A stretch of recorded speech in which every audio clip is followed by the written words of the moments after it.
What's up, y'all? How y'all doing? Today we're watching the Purge Anarchy. No, that's not what we're watching. Yes, we are. The Purge Anarchy explained by an idiot. Yes. Okay. Cool. Um, the Purge. It's like not a series. It's a trilogy. It's a movie series. Oh God. Welcome to the Purge Anarchy. If you haven't watched the first movie and don't know what the Purge is, I already made a video about the first one, so go check that out. But the gist Boom. So I watched it. So I know what's going on.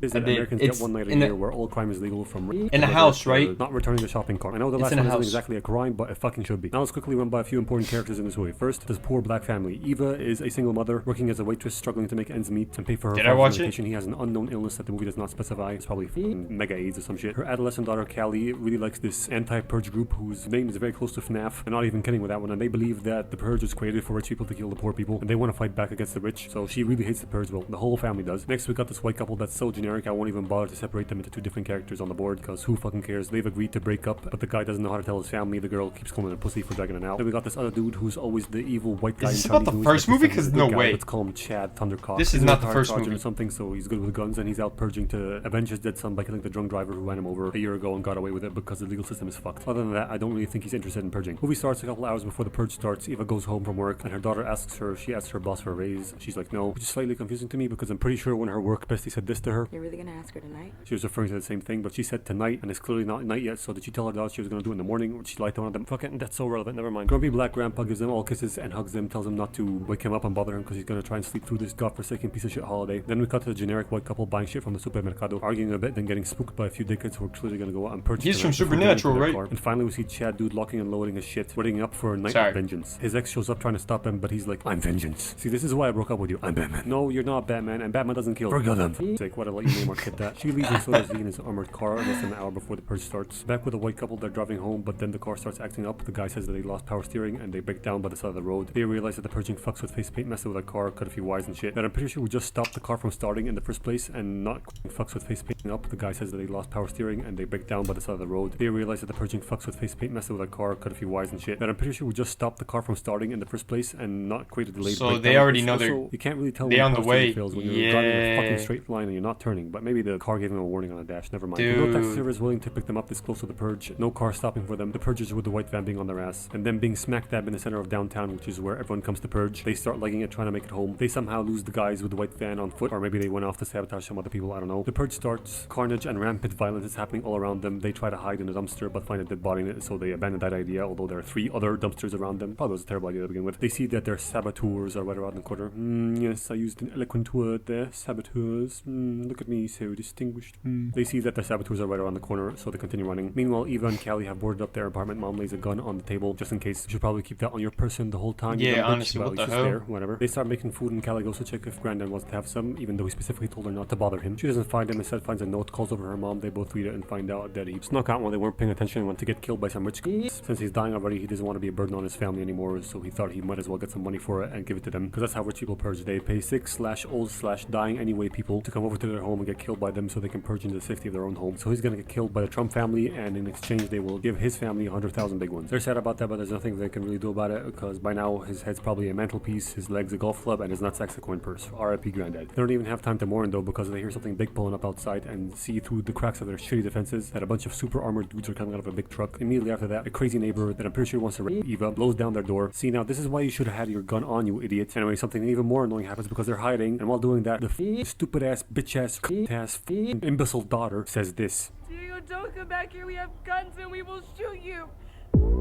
Yeah, let's reveal our location to the rapist in the house and lie about having a weapon. How smart of you, you turbo retard. Sure, he's gonna find you anyway, but at least find some sharp object or something you can use as a weapon before saying anything. Whatever. Dude obviously finds them and keeps saying shit like, you keep ignoring me in the hallways, now I'm gonna have my way with you and all that up shit. But then he hears people coming into the apartment, so he goes to scare them off, thinking they're here to steal his loot. Turns out it's the armored dudes who are also armed to the teeth. They mow him down, the ladies hide in the closet, but they find them too and drag them out for Big Papa, the big boss dude in the truck, to have his own personal purge. While getting dragged out, they see that their whole building is getting hyperfucked by these guys. They take him out to the street where Chad arrives at the end of it. So he's been trying to make his way to where he wants to go, ignoring all the purging happening around him, like the line does not concern himself with such things, and being forced to take different routes whenever the purging gets too intense or undrive-viable, which led him down here to see what's happening, and he's like, the line does not concern himself with this, the line does not concern himself with this, the line does not concern himself with this.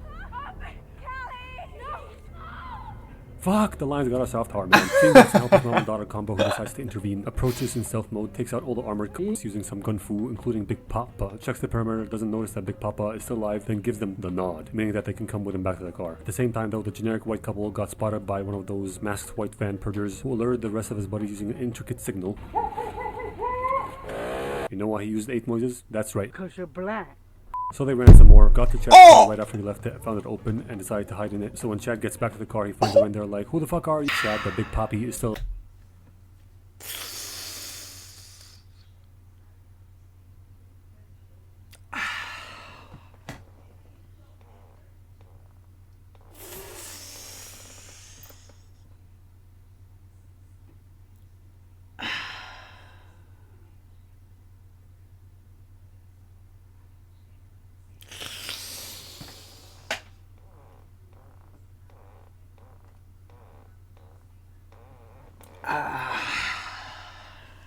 mow them down with a minigun. Why is it called a minigun, by the way? What the fuck about that is mini? Whatever. Chad for some reason decided not to shoot the guy, although he's only like a block away and I'm pretty sure he's a good enough shot to make it. Tells everyone to shut up and get in the car. The white van purgers show up behind them. Right as they drive away, Poppy unloads a hailstorm of bullets Holy at them and the shit. white van guys. They both get away unscathed and Chad is able to lose the white van guys. That who got guy's spooked by crazy. the I don't know minigun how in he... every direction. Nah. Then asks the strangers in his car a bunch of Bikers questions should to see be if they're a threat to him, but realizes asleep. quickly that I ain't they're gonna all lie. didn't want to be out here, which makes them realize that he's out here by his own volition. Another big word used. Yes. The car then starts to break down because the armor-piercing bullets damage the engine, but somehow didn't hurt any of them at all, not even the white van people who were mostly on bikes. I mean, I understand that a minigun isn't exactly the most accurate weapon, but come on, Nah, Chad is able to limit yeah, it to an hour. nah, He spits that's it and goes, the line insane. doesn't concern himself with you guys anymore. I have somewhere to be before sunrise, and you'll slow me down. You're on your own now. Gives them a few guns and leaves while they beg him to stay or take him to someplace safe or whatever. But then Eva says if he can get them to her friend's house, which is not far from here, he can take her car. He makes her check if that's an option by calling her first, then agrees to take them. They start moving, get to this road they have to cross where a fat bitch with a megaphone and a gun is on some sort of high ground. They cross the street when she isn't looking, and so many dumbass horror movie character shit starts happening, if you can even call it a horror movie, that I don't even want to mention them because it's gonna take too long. Psych! Of course I'm gonna mention them. First, white gang guys are seen chasing someone down and kidnapping them, and generic white dude keeps asking in a very non-rhetorical manner, what are they doing? What are they doing to that guy? Bitch, they're all in the same boat as you. No one knows, jackass. Then he decides that he knows a better way to Eva's friend's house, stupidly decides to take the lead and gets caught in a trap. Not only are you taking the lead when you know you shouldn't be, but that was the way you came from. Why didn't you say anything before, you fucking idiot? He shoots the trap off while Chad fends off some people in the opposite building, and a dude coming at him with a small knife as if it's a machete, which is stupid as fuck, because if you have a small knife, you go stabby, not big overhead swingy. And while all this is happening, let's not forget the original threat they were trying to avoid, which is the fat bitch with a megaphone. Where the fuck is she? Maybe she's shooting at someone in another direction, whatever. They run away and cut through the business district that's always very quiet during Purge night because all the banks move their money away to safer locations. Chad's flock of sheep take that opportunity to get to know each other and talk shit about him, specifically the generic white dude saying, how can we trust him? He's out here by choice. That means he's purging. I can hear you, dumbass. Then Callie starts being an ultra dumb bitch too, asking Chad questions like, what's your name? How are you so good with guns? Why did you save us? Why are you out here? He tells her to shut the fuck up. She's like, fine, but not because you told me to, and walks ahead of him, passive aggressively and shit, so like pulls her back. Yeah, now's the time to not only make noise and distract your only protector. Yeah, you while almost you're surrounded got by you murderous and mom's maniacs, killed. but Like, also be relax. peak womanoid on her period, passive aggressive whore. Yes, very smart. Anyway, they walk some more and find another one of those trucks with armored dudes, except they're all dead. Inspect the area and realize the truck is no longer functional and that this is a government-funded operation. They have access to cameras all over the city and are targeting very poor buildings in the projects. They also see a bunch of FNAF symbols all over the place. Callie's like, Cornetto was here. He's fighting back like he said. Cornetto is the leader of the FNAF movement. Then they see another one of those trucks pull up, so they steal some guns and run away before being spotted and go down this alley. Decide to go down the subway, but there are a bunch of stabby McStabbersons betwixt them and the entrance. They hear the white bitch make a womanly squeal because a rat scared her, so a guy walks over to check out the noise, but Chad quietly chokes him to death and looks around to see that the rest of them are moving on. What kind of fucking video game logic is this? Even if it was just one guy that noticed him, this isn't the same guy. He had a full sleeve flannel shirt on. This guy has a sleeveless flannel shirt. Whatever. They get into the subway tunnels. Callie starts being an annoying bitch again, telling Chad that purging for whatever reason is bad, and so on. Chad gives her Nah, hold on. That is kind of a crazy find. I'm not even gonna lie. That is... Nah, like, how did the direct...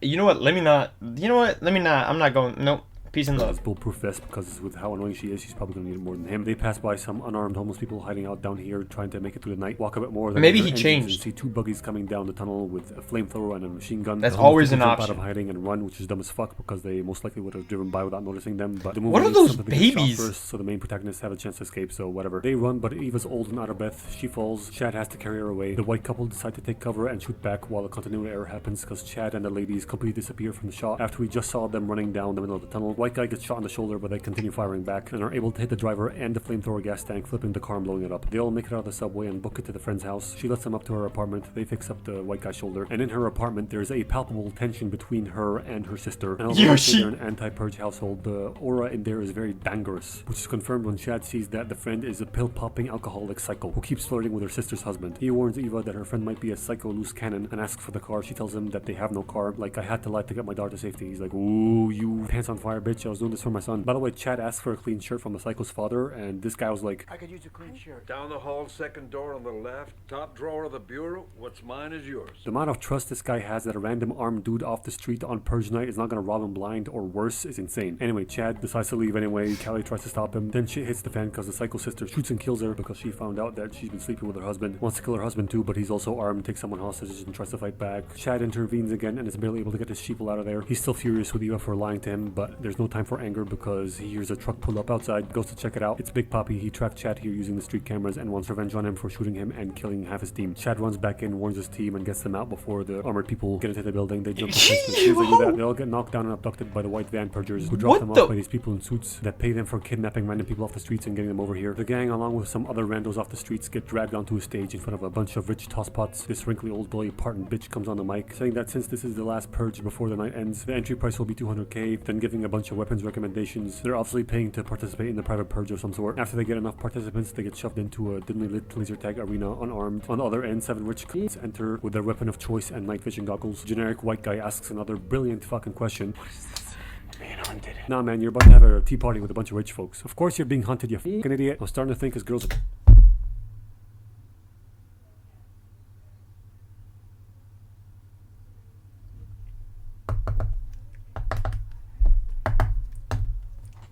Like, I don't even, like I could really, you know, we could get intricate into the detail. Hello?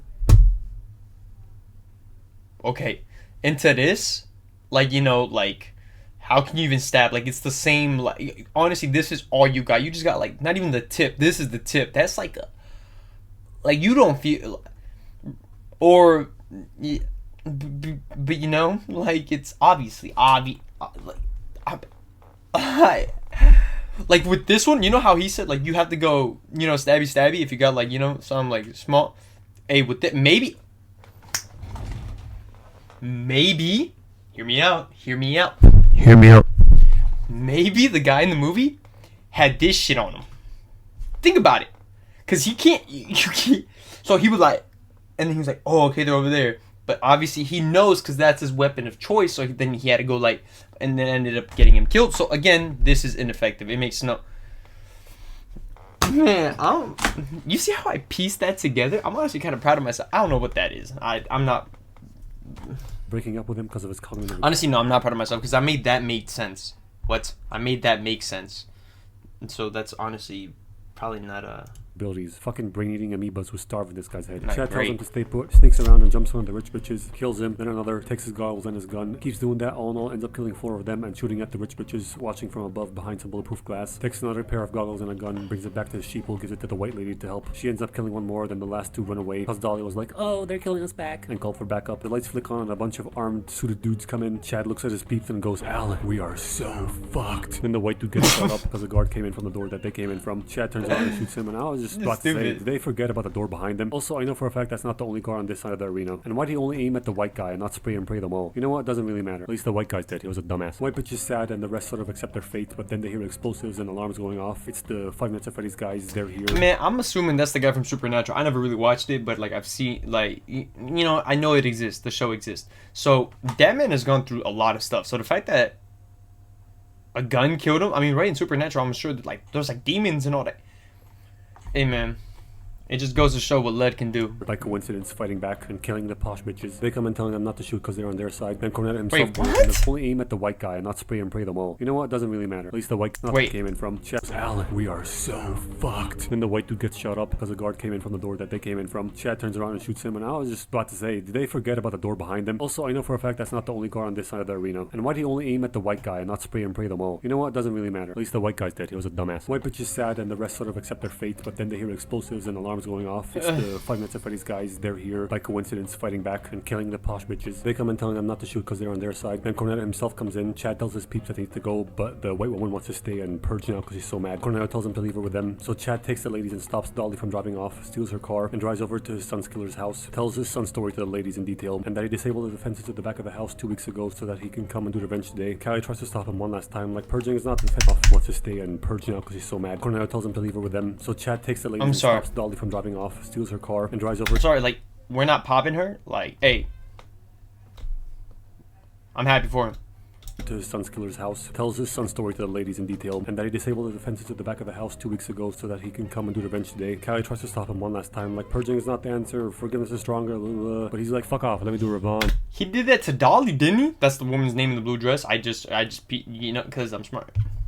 And gets in there with 5 minutes remaining on the purge, wakes up drunk driver, dude, and his wife, saying that he's only here for him, yelling at him like, do you know what you took from me? Do you even remember his face? I'm gonna make you pay, and all that stuff, while manhandling him on the floor. By the way, when he punched him awake, shouldn't his arm go with his face in this direction? Never mind. A bit more threatening on the floor later, and the movie cuts to Chad exiting the house and getting shot a couple times by Big Papi because he found his car, ran his place through the system, found out who he is, found out all about his kid, and figured that he'd come here. Stands over him because he's not dead yet, telling him all this stuff, and that he did a big purge no-no, which is saving people, saying that the purge is for killing and people are not doing enough of that, so the government has to step in and pick up the slack, hence the trucks. Then he lifts his gun to kill him, but drunk driver guy comes out and shoots him in the head first, saving Chad because Chad forgave him and let him live. That shot makes the 2 girls come out of the car because the first 2 that Big Papa put into Chad weren't loud enough apparently. A couple armor guys walk up too, they all point their guns at each other, but then the purge alarm sounds, sounding the end of the purge before anyone can do anything else. Eva and Callie run to Chad's aid and yell at the drunk driver to get his car. They get him in there, and for some reason there's one singular shot of him getting in there with the passenger headrest missing, then it's there in all other shots. Also, don't they already have Dolly's car? Why'd they ask him for his? Maybe neither of them can drive. Whatever, they tell him that it's their turn to take Wait. Don't they already have Dolly's car? Why'd they ask him for his? I'm attentive to detail.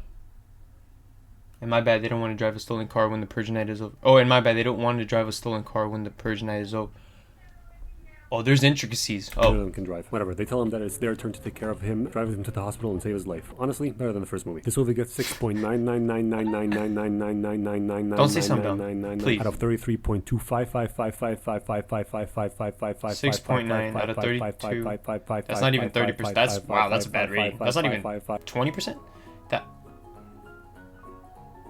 Fuck.